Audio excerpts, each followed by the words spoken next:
저희를 권고하소서. 오늘 이 귀한 복된 시간에 주 앞에 나오게 하시니 감사하고 주님께서 은혜 주셔서 하나님의 귀한 은혜 말씀 앞에 귀를 기울여 그 말씀을 듣고 주 앞에 바로 서는 은혜가 있도록 축복하여 주옵소서. 오늘 말씀하옵소서. 주의 종들이 듣겠나이다. 예수님의 이름으로 기도하옵나이다. 아멘. 하나님의 말씀 신약성경 누가복음 9장 51절로 56절까지의 말씀입니다. 108면이 되겠습니다. 예수께서 승천하실 기약이 차감해 예루살렘을 향하여 올라가기로 굳게 결심하시고 사자들을 앞서 보내심에 저희가 가서 예수를 위하여 예비하려고 사마리아인의 한 촌에 들어갔더니 예수께서 예루살렘을 향하여 가시는 고로 저희가 받아들이지 아니하는지라. 제자 야고보와 요한이 이를 보고 가로되 주여 우리가 불을 명하여 하늘로 쫓아 내려 저희를 멸하라 하기를 원하시나이까. 예수께서 돌아보시며 꾸짖으시고 함께 다른 촌으로 가시니라. 아멘. 예수님의 결심 51절 보면 예수님께서 승천하실 기약이 다가매 예루살렘을 향하여 올라가시기로 굳게 결심하시고, 자, 주님께서 굳게 결심하셨다는 말씀이 누가복음 9장에 기록되어 있습니다. 이 말씀은 아주 짧은 말씀이지만 성경의 핵심적인 메시지입니다. 주님께서 십자가를 지시기 위해 예루살렘으로 올라가기로 굳게 결심하셨다. 자, 믿음 생활과 주의 일에 우리의 결심과 결단이 얼마나 중요한가 하는 것을 우리는 이 말씀을 통해서 깨달을 수 있습니다. 어느 교회에 모든 후배들에게 존경받는 어른이 계셨습니다. 신앙적으로, 인격적으로, 또 사회적으로도 성공한 그 장로님을 많은 분들이, 특별히 많은 후배들이 존경하고 따르고 배우고자 했습니다. 한 번은 후배가 진지하게 묻습니다. 장로님은 모든 면에서 참 우리의 모범이 되시고 우리 귀감이 되시는 분인데 어떻게 그렇게 될 수 있으셨습니까? 그 비결을 좀 가르쳐 주시지요. 그랬더니 이분이 서슴지 않고 이렇게 대답하시는 겁니다. 나는 어려서부터 세 가지 결심과 결단을 가지고 살았습니다. 나에게 있어서 세 가지 계명이라고 할 수 있지요. 그 첫째는 절대 나는 술을 마시지 말자. 어려서부터 자기는 보았답니다. 술을 먹고 잘 되는 일이 없다는 것을 깨닫고 그는 어린 나이였지만 나는 평생 절대 술을 먹지 않겠다. 그걸 결단했다는 거예요. 두 번째는 어떤 고난도 두려워하지 말자. 자기가 세상을 보니까 이 세상에 고생이 따르지 않는 일은 하나도 없더라. 그래서 어떤 고난도 어떤 역경도 나는 두려워하지 않겠다. 세 번째, 모든 것을 하나님께 묻고 하나님만 의지하여 나갈 것이다. 나의 삶과 생의 모든 것을 주님께 의지하고 하나님이 인도하시는 대로 순종하며 살 것이다. 이 세 가지 결단을 하고 결심을 하고 오늘까지 살았습니다. 후배가 이렇게 얘기하는 거예요. 장로님, 그건 참 어려운 것이 아니네요. 그러니까 빙그레 웃으면서 그렇지요. 그러나 알기는 하지만 실천하는 사람은 드뭅니다. 선한 일에 결단이 있어야 됩니다. 믿음 생활에 결단이 있어야 합니다. 예수님께서 십자가를 지니 땅에 오셨습니다. 그리고 십자가를 지러 예루살렘에 올라가시는 것이 당연한 것 같은데 주님은 굳게 결심하시고 예루살렘을 향하여 올라가셨다고 말씀하고 계심을 알 수 있습니다. 그분은 그 앞에 수치와 모욕과 채찍 맞음을 알고 계셨습니다. 우연한 사건도 아니고 돌발적인 사건도 아닙니다.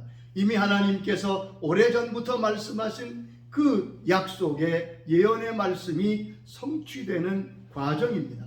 그런데도 사람으로 오신 주님께서는 이 십자가를 지기 위해서 굳게 결심하셨다고 말합니다.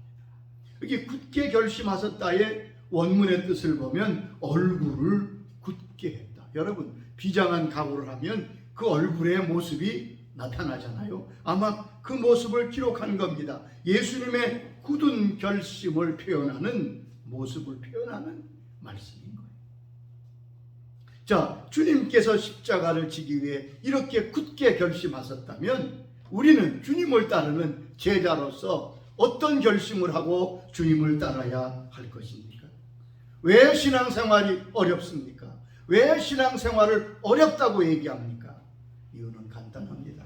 결심이 없기 때문에 그렇습니다. 결단이 없기 때문에 그렇습니다. 우리 믿음의 선진들은 예외 없이 모두 하나님 앞에서 결단하고 결심한 사람들이었습니다.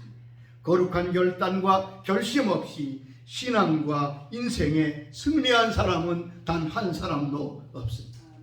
여러분, 왜 결단과 결심이 중요합니까? 그것은 하나님이 우리를 지으신 그 지으심의 과정에서 보면 알 수 있습니다. 하나님은 사람을 지으시면서 자유의지를 주셨습니다. 이걸 여러분 잘 기억하셔야 됩니다.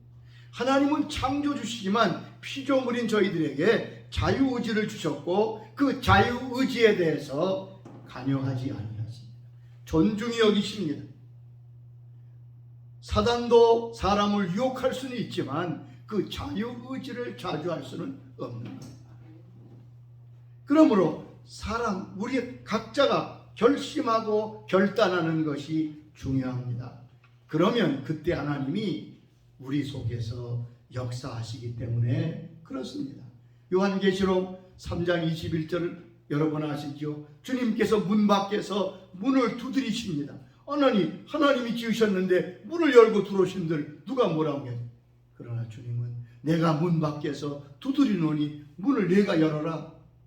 우리의 결단과 결심을 촉구하고 기다리시잖아요. 문을 열면 들어가서 내가 너와 함께 먹고 마시리라. 여러분, 우리가 바른 결단을 하지 아니하면 끌려가는 인생이 될 수밖에 없습니다. 주님 스스로 굳게 결심하시며 예루살렘을 향하여 올라가시면서 9장 57절 이하에 보면 주님을 따르고자 하는 제자들에게도 똑같이 결단과 결심을 말씀하신 것을 볼 수 있습니다. 사람의 결단과 결심이 중요합니다. 여러분, 무슨 결심으로 무슨 결단을 가지고 지금 주를 섬기고 있습니까? 제가 지난 세월 동안 주를 섬기며 교회를 섬기며 내려온 경험에 의하면 결단과 결심이 없는 사람은 신앙생활을 오래 하지 못하더라. 무슨 조그만 사건만 생기면 그저 세상도 돌아가고 실족해. 여러분, 우리 믿음의 선조들의 결단을 한번 보도록 하십시다. 하나님의 사람 여호수아는 백성들에게 신앙의 결단을 촉구합니다. 그는 이제 마지막 모든 지도자의 자리에서 은퇴하기에 앞서서 백성들에게 이렇게 말하죠. 너희가 보기에 좋은 신들을 택해라. 여호수아 24장 15절에 이렇게 말합니다. 너희는 섬길 자를 택하라. 오직 나와 내 집은 여호와를 섬기겠노라. 자, 너희가 섬길 자를 오늘 택하도록 해라. 그러면서 자기의 결심을 이야기합니다. 오직 나와 내 집은 여호와를 섬기겠노라. 다니엘은 바벨론의 포로로 잡혀갔습니다. 예루살렘이 멸망할 때 바벨론의 포로로 잡혀간 사람이 다니엘과 세 친구들입니다. 그런데 여러분 아시는 대로 다니엘은 비록 포로의 몸으로 바벨론에 잡혀갔지만 그는 바벨론과 메데 파사의 총리로서 도리어 자기를 잡아간 나라를 다스리고 끌려간 자기 동포들의 보호자가 되었습니다. 어떻게 그렇게 그는 그런 하나님의 사람이 될 수 있었습니까? 그것은 그의 신앙적 결심과 결단이 있었기 때문입니다. 다니엘서 1장 8절에 다니엘의 결단이 나오지요. 다니엘은 뜻을 정하여 왕의 음식과 그가 마시는 포도주로 자기를 타협지 아니하고 여기 보면 다니엘은 뜻을 정하여 무슨 결심했단 말입니까? 왕이 주는 음식과 포도주를 나는 먹지 않겠다. 여러분, 이건 죽음을 각오한 거예요. 그 당시에 모든 왕이 주는 음식과 포도주는 우상에게 바쳤던 우상 제물이었기 때문에 다니엘은 신앙의 결심과 결단을 내리고 모든 어려움을 극복하고 결국 승리할 수 있었습니다. 하나님의 사람 다윗은 일평생 하나님 앞에 결심하며 그 결심대로 애써 살았던 하나님의 사람임을 잘 알 수 있습니다. 우린 성경 다윗이 쓴 시편에서 보면 다윗의 결심을 알 수 있습니다. 우리가 이런 결심들을 좀 배우면 좋겠습니다. 다윗은 이런 결심들이 그 시편 내용에 나와 있습니다. 첫째, 다윗의 결심은 입으로 범죄하지 않기로 결심했던 것을 알 수 있습니다. 그는 자기 입으로 범죄하여 하나님의 영광을 가리우는 것을 경계했습니다. 여러분, 이 참 특이한 결심인데 이것이 아주 중요한 결심입니다. 잠언 18장 21절 보면 죽고 사는 것이 혀의 권세에 달렸나니 혀를 쓰기 좋아하는 자는 혀의 열매를 먹으리라고 말씀했습니다. 자, 다윗의 결심을 보십시다. 시편 17장 3절에 이렇게 결심합니다. 내가 결심하고 입으로 범죄하지 아니하리이다. 내가 결심하고 입으로 범죄하지 않겠습니다. 다윗은 아마 이 진리를 이미 알았던 것 같아요. 그러면서 하나님 앞에 이런 간구를 하고 있음을 알 수 있습니다. 시편 141장 3절의 말씀입니다.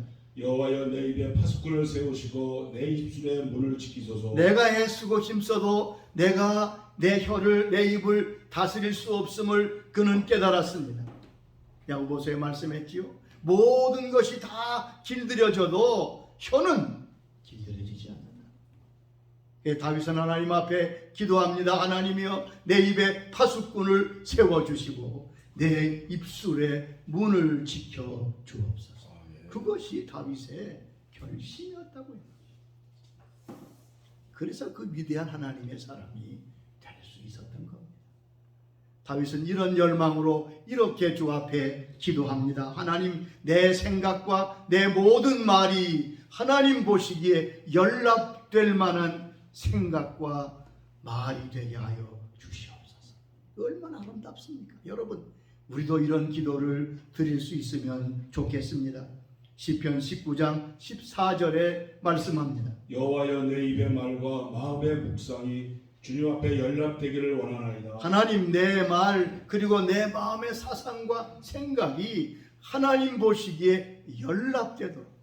연락이 무엇입니까? 하나님이 기쁘게 받으시는 걸 말하잖아요. 그래서 하나님, 이런 결심으로 살았던 다윗이기에 하나님이 내 마음에 드는구나. 여러분, 다윗이라고 처음부터 그런 인물이 된 건 아닌 줄 알아요. 이런 결심이 필요합니다. 두 번째, 다윗은 한평생 하나님을 높이 찬송하기로 결심하고 그대로 노력하며 살았던 인물입니다. 여러분, 다윗 하면 떠오르는 게 다윗의 시와 찬송 아닙니까? 다윗은 정치가며 또한 군인이며 시인이며 음악가입니다. 그런데 그의 음악은, 그의 노래는 재능으로 불려진 노래가 아니에요. 감정적인 노래가 아니었습니다. 그는 무슨 결심을 했습니까? 나는 평생 하나님을 찬송하기로 결심했다. 시편 104장 33절에 이렇게 그는 고백합니다. 내가 평생토록 여호와께 노래하며 내가 살아있는 동안 내 하나님을 찬양하리이다. 평생 동안 하나님을 찬양하고 싶습니다. 그리고 살아있는 동안 내 하나님을 찬송하리이다. 다윗은 실로 찬송의 사람입니다. 그의 찬양은 이렇게 그의 신앙적인 결심에서 나왔기에 오늘도 다윗의 찬송을 읽는 우리에게 은혜가 되는 것입니다. 시편 108장 1절로 2절에 다윗은 말합니다. 하나님이여 내 마음을 정하였사오니 내가 노래하며 나의 마음을 다하여 찬양하리이다. 하나님이여 내 마음이 정해졌습니다. 결심했습니다. 결단합니다. 어떻게 해요? 내가 노래하고 나의 마음을 다하여 찬양하나이다. 그는 밤중에도 고난 중에도 죽음 앞에서도 찬양합니다. 시편 22장 3절 보면 이스라엘의 찬송 중에 거하시는 하나님이라고 하나님을 찬양합니다. 세 번째, 다윗은 한평생 기도하기로 결심하고 그 기도대로 살았던 기도의 사람임을 알 수 있습니다. 그의 생애는 기도로 가득 찼는데 그것은 우연이 아니라 나는 기도하는 사람으로 살겠다 결심했기 때문입니다. 시편 116장 1절 2절의 말씀을 보십시오. 여호와께서 내 음성과 내 간구를 들으심으로 내가 그를 사랑한도다. 그의 귀를 내게 기울이셨으므로 내가 평생에 기도하리이다. 그렇습니다. 내가 평생에 기도하리이다. 한때 기도하고 한때 열심 내서 간구한 게 아닙니다. 하나님이 내 음성과 내 기도를 들으심으로 내가 그를 사랑하는구나. 내가 평생 주께 기도하리이다. 내가 평생 주께 기도하리이다. 여러분 평생 기도하실 수 있기를 바랍니다. 아멘. 평생 기도해야 됩니다. 아멘. 기도하는 것. 빌리 그레이엄 목사님이 은퇴 후에 한국을 찾아오신 적이 있어요. 공식적인 방문이 아니기 때문에 알려지지 않았는데 그 당시 한국의 많은 지도자분들이 빌리 그레이엄 목사님을 모시고 한번 간담회를 가졌습니다. 평생을 주를 위해 복음을 위해 전 세계 외쳤던 그 빌리 그레이엄 목사님에게 이렇게 후배 목사님이 부르신 목사님 여한이 없이 주의 일을 하셨는데 혹 마음에 그래도 이건 좀 더 이랬으면 좋겠다 하는 아쉬운 면이 있으면 몇 가지 말씀해 주시죠. 그랬더니 잠시 숨을 고르시던 목사님이 그러더랍니다. 나는 평생 하나님이 어디로 보내시든지 복음을 전했다. 지금 생각해 보아도 내가 가장 아쉬운 것은 좀 더 기도하지 못하는 것이다. 프레이 세 번이나 그러시더라고요. 내가 좀 더 기도할 걸. 내가 좀 더 기도할 걸. 여러분 보세요. 기도하는 일이 그만큼 중요합니다. 우리의 신앙의 생명이 기도에 달려 있습니다. 우리가 기도하는 한 우리는 절대로 승리합니다. 기도하는 한 우리는 타락하지 않습니다. 다윗은 그것을 알기에 하나님 내가 평생에 기도하겠습니다. 여러분 평생에 우리도 이 결심을 할 수 있기를 바랍니다. 아멘. 그가 얼마나 하나님 앞에 기도했는가는 시편 69장 3절에 잘 나타나 있습니다. 내가 부르짖음으로 피곤하여 나의 목이 마르며 나의 하나님을 바라서 나의 눈이 쇠하였나이다. 여러분 목이 시도로 내가 부르짖음으로 피곤하여 목이 마르며 나의 하나님을 바라며 나의 눈이 쇠하였나이다. 여러분 그래 보셨어요? 기도함으로 목이 쉬고 하나님께 부르짖음으로 눈이 쇠할 정도로 그가 얼마나 하나님 앞에 기도의 사람이었던 것을 알 수 있습니다. 다윗은 우연히 그런 위대한 하나님의 사람이 된 게 아닙니다. 하나님 앞에 굳게 결심하고 결단하고 그대로 순종하며 나아갔을 때 다윗이 된 것입니다. 심지어 우리 주님까지도 굳게 결심하고 주님 주신 사명을 다하기 위해서 예루살렘으로 올라갔음을 우리는 무슨 결단을 하고 있습니까? 여러분, 결단과 결심에는 두 단계가 있습니다. 첫째 단계는 마음으로 각오하고 결단하는 단계고, 두 번째 단계는 그것을 몸으로 헌신하고 순종하는 단계입니다. 첫 단계만 가지고 큰 역사가 일어나지 않습니다.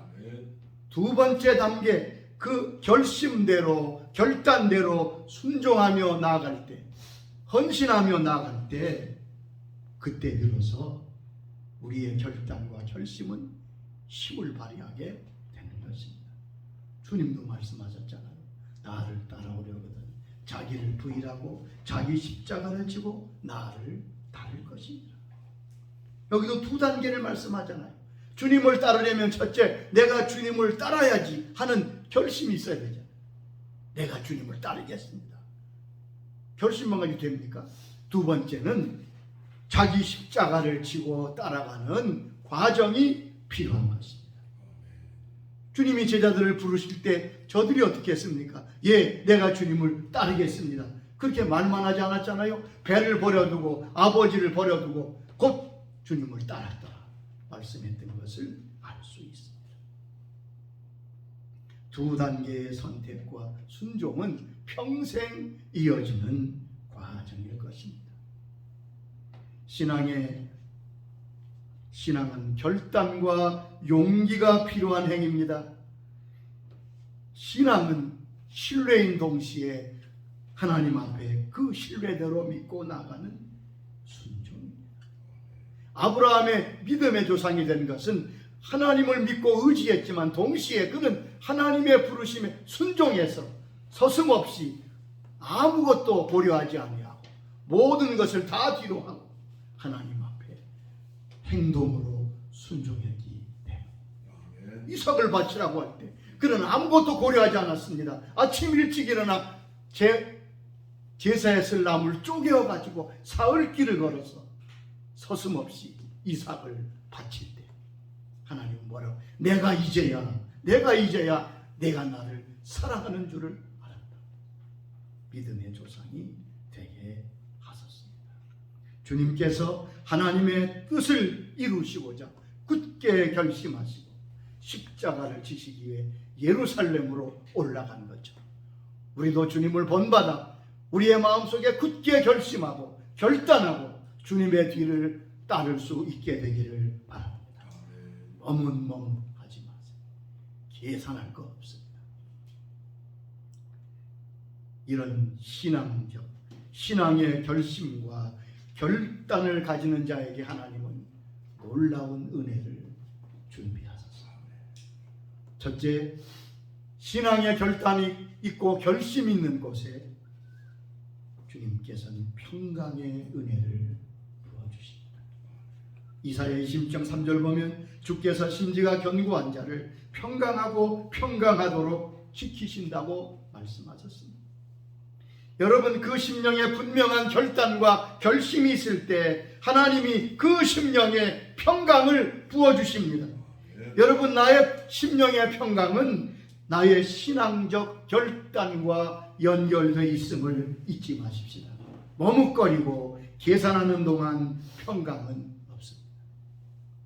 또한 마음에 결심하고 결단할 때 그는 담대해집니다. 그 사람의 담대함과 용기는 그의 결단과 결심에서 나온다는 사실을 기억하시기 바랍니다. 다니엘과 세 친구는 하나님 앞에 굳게 결심했기에 풀무불도 두려워하지 아니하고 사자굴도 두려워하지 않았습니다. 또한 신앙적 결단은 어떤 유혹과 역경도 이기는 능력이 됩니다. 선한 결심은 유혹을 침묵시키고 무력하게 만듭니다. 요셉은 하나님을 경외하는 사람이었지요. 믿음의 결심을 가진 젊은이였잖아요. 그러기에 보디발의 아내의 유혹을 고려해 볼 필요도 없이 단호하게 거절할 수 있었습니다. 여러분, 결심과 결단은 무슨 뜻입니까? 행동의 방향을 이미 정한 것을 말합니다. 그러므로 그런 상황이 오면 머뭇거릴 필요가 없는 거예요. 그래서 유혹을 이기고 시험을 마지막으로 신앙의 결단과 결심을 하는 자에게 주님은 놀랍도록 예상하지 못한 우리의 모든 예상을 뛰어넘는 큰 축복을 부으십니다. 여러분 룻을 보세요. 룻은 이방 여인이지요. 룻이 무슨 예수님의 족보에 오를 만한 여인이겠어요. 다윗의 증조모 아닙니까? 그 여인은 만세에 복받은 여인이 틀림없습니다. 근데 룻이 한 일이 뭐예요? 룻이 한 일이 없어요. 성경에 보면 그는 딱 한 가지만 했습니다. 믿음을 끝까지 붙들고 시부모 나오미를 따라 나가. 그는 이렇게 말했잖아요. 어머니 하나님이 나의 하나님이다. 죽음 외에 나는 절대로 어머니 곁을 떠나지 않겠습니다. 그 결단, 그 결심, 그것이 룻을 예수님의 조상으로 다윗의 증조모의 자리에 올려놓았습니다. 오늘 우리가 가지는 작은 것 같지만 믿음의 결단은 우리를 승리하게 하고 하나님이 기뻐하시는 복된 믿음의 자리에 세워주실 것입니다. 예루살렘을 향해 굳게 결심하시고 여러분 우리의 남은 신앙 믿음 생활은 그저 흘러가듯이 하면 안 돼요. 주님께서 주신 이 귀한 말씀처럼 우리도 주님의 제자처럼 제자답게 굳게 결심하며 주를 따라갈 수 있게 되기를 주의 이름으로 축원합니다. 아버지 하나님 감사합니다. 십자가를 지시기 위해 굳게 결심하시며 예루살렘을 향하여 가셨다. 그 우리 주님의 굳은 결심 저희에게도 있게 하여 주시옵소서. 아멘. 굳은 결단과 결심으로 끝까지 배반하지 아니하고 승리자가 되었던 믿음의 선진들처럼 저희들 끝까지 승리하고 이 시간 굳은 결심을 굳은 결단을 허락하여 주시옵소서. 예수님의 이름으로 기도드립니다.